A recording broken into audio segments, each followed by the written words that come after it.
Hello everyone, this is our second lesson in Unit 4, which is all about the Nazis' consolidation of power. Today we're looking at the importance of the Enabling Act and why the Enabling Act was so crucial to the Nazis exacting full control within Germany. Your starter is to explain how Hitler used the Reichstag fire to his advantage. So we'll be calling on the information we covered in our previous lesson about the Reichstag fire to explain how he was able to exploit this event for further support for the Nazi Party. So please do pause the video now to get your title, learning objective, and starter written in your notes. When you feel that you're ready with your starter, go ahead, resume the video, and we'll take it up together.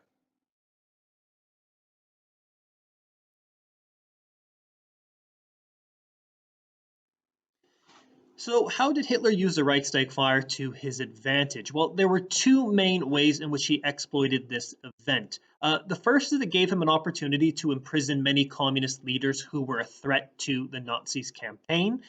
This allowed him to remove them as opposition and just put them in jail for a while and to hopefully get the communists to lose a little bit of support.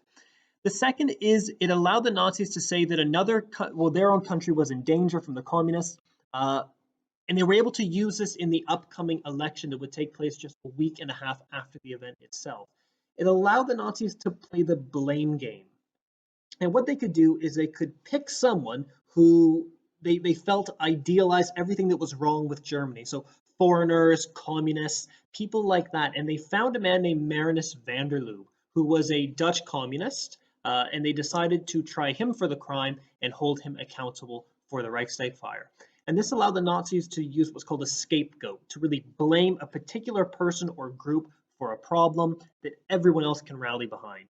And that's exactly what happened with the Reichstag fire. Germans became united against foreigners and against communists.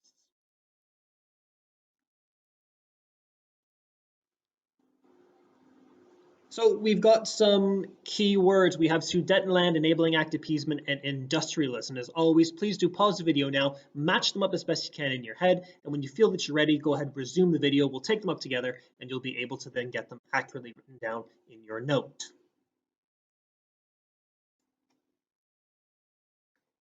So you've had a chance to look at these. Let's start off with Sudetenland. This is an area of Western Czechoslovakia. If you have a look at the map just on the right-hand side of the screen, this is the Sudetenland, so the area that is in that orange color. The Sudetenland is characterized by ethnic Germans, so people who spoke German previously, they used to live in Germany, they come from German families, but geographically they live in the country of Czechoslovakia. The Enabling Act. It's an act passed in 1933 to get around the Reichstag, meaning Hitler doesn't need to ask for their permission any longer. Appeasement is giving in to demands so long as they are considered to be reasonable, and in this case, appeasement meant simply keeping Hitler happy. And industrialists, people who own or run an industry or a factory. And Hitler had loads of friends who were industrialists.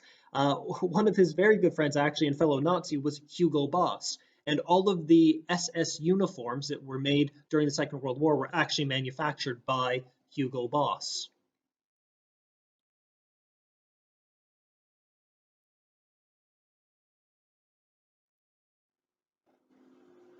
So on the topic of appeasing Hitler, most European nations, Britain included, they wanted to avoid a war at all costs. They remembered the horrors of the First World War, and they certainly wanted to avoid anything like that happening again. Most countries, including Britain as well, they agreed that the terms of the Treaty of Versailles were a little bit too harsh on Germany. The 6,600 million pounds being repaid, and limitations of the army to 100,000, no air force, no navy, no submarine, stuff like that. It was just too harsh. And they decided that if Germany didn't need to follow kind of all of those restrictions perfectly, they could kind of deviate from those restrictions as and when needed. Now, Hitler soon began to make requests, or you might view these as demands, for territory or military expansion. And Britain was very quick to just kind of look the other way. Hitler would invade an area called the Rhineland, which he wasn't supposed to, and Britain never stopped him. Hitler started building up his military. Britain knew, and again, they refused to stop him. Britain believed that if they kept Hitler happy, he would have no need to cause war in Europe. So they viewed their actions as allowing Hitler to take back what was rightfully his, because it was seen as being taken in an inappropriate manner under the Treaty of Versailles. So Britain kind of felt that they were too harsh on Germany. So what they'll do is they'll allow Germany some of those freedoms to return.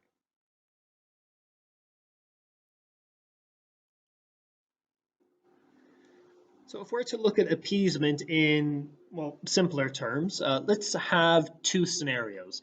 So let's say student A, they're getting ready for their history mock exams. And at home, a pipe burst, caused some flooding. There was a lot of damage in the home, and the students' notes were actually destroyed. So that means they're going to have a difficult time getting prepped and ready for their mocks. So what they do is they write to Mr. Hood and say, look, this disaster happened in my home. Can I have an extra week to prepare for my mock exams? Now, scenario two, there's a student having difficulty preparing. They write to Mr. Hood asking for an extension, but it's because they watched Finding Dory 3 times and were sat on the couch giggling for a consecutive 72 hours. We have to ask ourselves, who should be appeased, because they're both asking for the same thing. They want an extension on their mocks. And when we're looking at who should be appeased, we need to come up with a reason why. The same goes for number two, who should not be appeased and why. Number three, do you think Hitler's demands were reasonable? And number four, why would Britain appease Hitler? So just pause the video, have a moment to think about those, and then we'll talk about them in just a moment. So looking at our scenarios, who should be appeased? Well, scenario one, student A, we should give in to their demands because they're quite reasonable. They didn't choose for the pipe to burst at home. They didn't choose for their notes to be damaged, and they're just in a very unfortunate situation. Question two, who should not be appeased? Well, scenario two, student B, they had a choice. They could have revised, but instead they were watching film. So we should not give in to their demands because they are not reasonable. And number three, were Hitler's demands reasonable? Well, Hitler wanted more land, and let's remember 13% of Germany was taken away under the Treaty of Versailles. So Britain, and to an extent the USA, did feel it was reasonable that Germany reclaim some of this lost territory. And number four, why would Britain appease Hitler? Well, they wanted to avoid war. We learned that Britain, remember the horrors of World War I, they wanted to avoid this at all costs, and they truly believed that if Hitler was kept happy, he would have no need to wage war in Europe.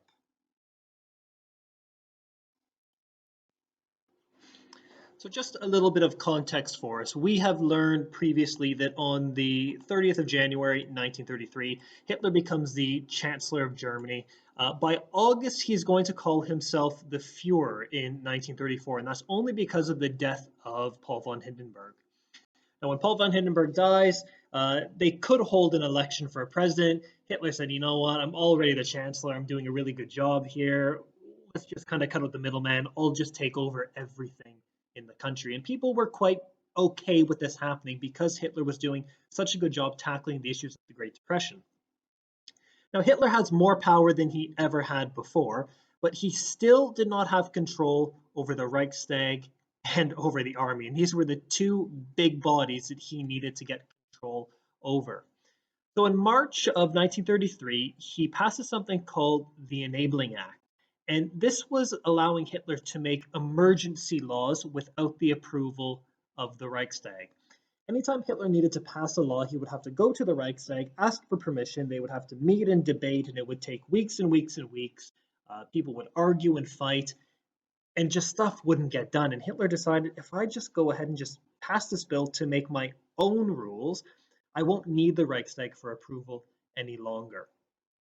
Now, why did Hitler need control over the Reichstag and the army? Well, he wants to start defying more of the conditions of the Treaty of Versailles. And the Reichstag, well, they would be against that. They don't want to break those conditions for fear of angering the Allies.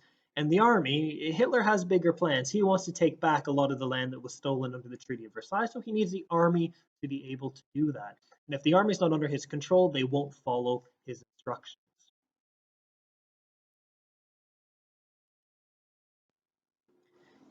Now, the Enabling Act itself, this would again provide Hitler with total control within the country.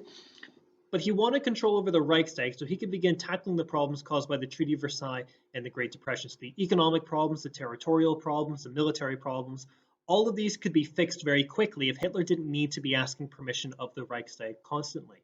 So the Enabling Act would give German cabinet and Hitler the power to enact laws without any involvement of the Reichstag. This now means that Hitler effectively has complete and total power in Germany. And it's at this moment in 1933 that many historians will say that Germany was no longer a democracy, but now they became a dictatorship. Hitler does not need to be voted into power any longer. He is the supreme leader within Germany. He doesn't need to ask for permission from elected members of the Reichstag either. Hitler and the army. The SA army was the largest military force in Germany. They were well equipped, well trained, and most were working class men who agreed with many of Hitler's policies. Control of the SA was handed to Ernst Röhm, a First World War hero and well-respected military leader. Röhm and Hitler had a checkered past. They were not the best of friends, and a rivalry developed during the early 1930s. Despite their differences, Hitler admired and respected Röhm for his leadership and charisma. Hitler's respect was so strong that he kept the secret about Röhm's homosexual activities a secret that was not acceptable in Germany in the 1930s. Upon becoming Chancellor on the 30th of January 1933, Hitler wanted to take control over the SA. Röhm quickly refused. In 1934, the army was still not subject to Hitler's authority even though he was the Führer, leader, of Germany, and remained fiercely loyal to Ernst Röhm. Hitler knew that the army's loyalties were unlikely to change, and Röhm was powerful enough to challenge Hitler for control of Germany. Fearing this, Hitler ordered the assassination of Röhm in the summer of 1934. Even with Röhm dead, many military leaders still opposed Hitler. In 1938, Hitler devised a plan to invade an area of Czechoslovakia called the Sudetenland. Hitler's plan was doomed to fail, and army leaders decided to support the plan in hopes of removing Hitler from power. To their amazement, the plan succeeded. Their attempt to get rid of Hitler fell apart, leading to the dismissal of the Chief of Staff and 60 other generals. Thereafter, the army was under the complete control of Hitler. So we're going to make a little summary of the events leading up to the passing of the Enabling Act, as well as a few events following the Enabling Act. And you can do these as a list, as a timeline, or simply just by writing them in a grid in your note. But go ahead and pause the screen now to be able to write down the following 4 events from this slide, and there will be 4 more appearing after you resume playing the video when you're finished writing these down.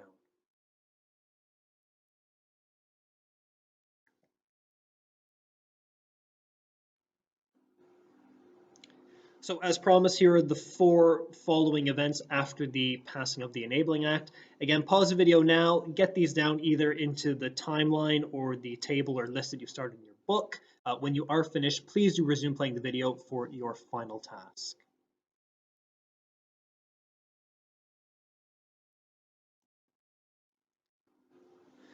So to finish off, we're going to try to get into the mind of Ernst Röhm in 1933. And you're going to imagine that you are him and you're writing a diary entry on the 23rd of March, 1933. And that's a very significant date because a very important event took place on the 23rd of March, 1933. It's the event that this whole lesson has been about.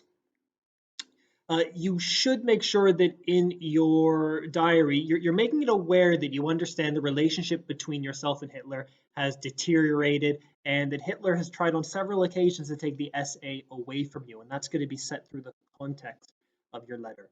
So use the short diary entry writing frame that's on the right-hand side of your screen by filling in the gaps as you write. So you'll have to have the 23rd of March, 1933 at the top. You'll need to start it off with Dear Diary or something similar. The unthinkable has happened. With the passing of the Enabling Act, Hitler can now, and this is where you need to continue writing. What can Hitler now do that he could not do previously? And demonstrate your historical knowledge about that topic. I fear that. What's Ernst Röhm worried about? What's he concerned that Hitler is now going to be able to do with the Enabling Act? My options now are 2.